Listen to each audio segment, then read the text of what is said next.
Welcome back to Outsiders. I'm James Morrow, and hasn't this been an amazing week? Everyone from Chris Lilly to Rhett Butler felt the sting of the cancellation stick. Statues were toppled in cities across the West by aggrieved activists who will be devastated to learn that the law of gravity they put so much faith in was discovered by patriarchal dead white male Sir Isaac Newton. Oh, and one more thing. In city after city across the world, we saw movements afoot to defund or, quote, abolish the police.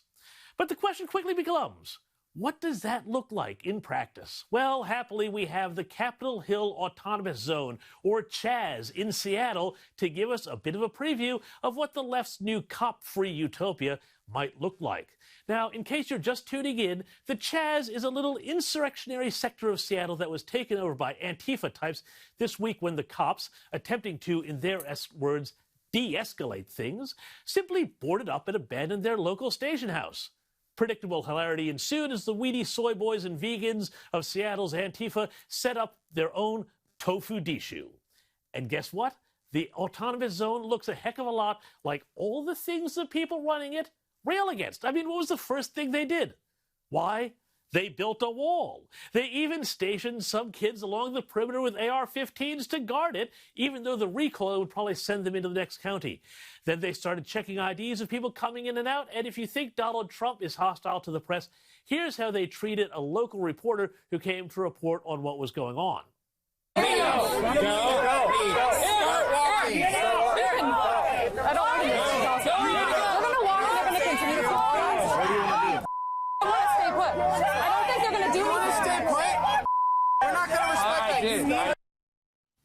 Talk about your fake news. Oh, and for a bunch of committed anti-racists, there's a fair bit of racism. Here's one lily-white protest kitty damning an entire race as murderers. I'm going to do something today that I stopped doing because, which is educating white people, because I don't think you know how to listen. I genuinely believe that it's not one of your best traits. As far as I can tell, murder is. Of course, it was talking about white folk, so no harm, no foul. And finally, as could be expected, the whole thing has quickly run up against the hard borders of reality, as the encampment has run out of food and is now begging for, I'm not kidding, vegan meat substitutes. Maybe instead of the Capitol Hill Autonomous Zone, these budding young collectivists should call it the Soy-Viet Union. Who knows? Look, it would be funny, though, if it weren't so serious. As the City Journal, which, unlike much of the mainstream media, is reporting what is actually going on detailed, hooded men spray-painted the police station with slogans and anarchist symbols, renaming it Seattle People's Department East Precinct. Roz Simone, a local rapper with an AK-47 slung from his shoulder and a pistol attached to his hip, screamed, "This is war," into a megaphone and instructed armed paramilitaries to guard the barricades and shift. Later in the night, Simone was filmed allegedly assaulting multiple protesters who disobeyed his orders, informing them that he was the police now, sparking fears that he was becoming the de facto warlord of this autonomous zone. Now, amazingly, but perhaps not surprisingly, Seattle's own leftist mayor, Jenny Durkin, is totally okay with this, leaving even CNN's Chris Cuomo astounded. Have a listen to this. How long do you think Seattle in those few blocks looks like this? I don't know. We could have the summer of love. Well, tell that to the police, who was supposed to be in that precinct, though.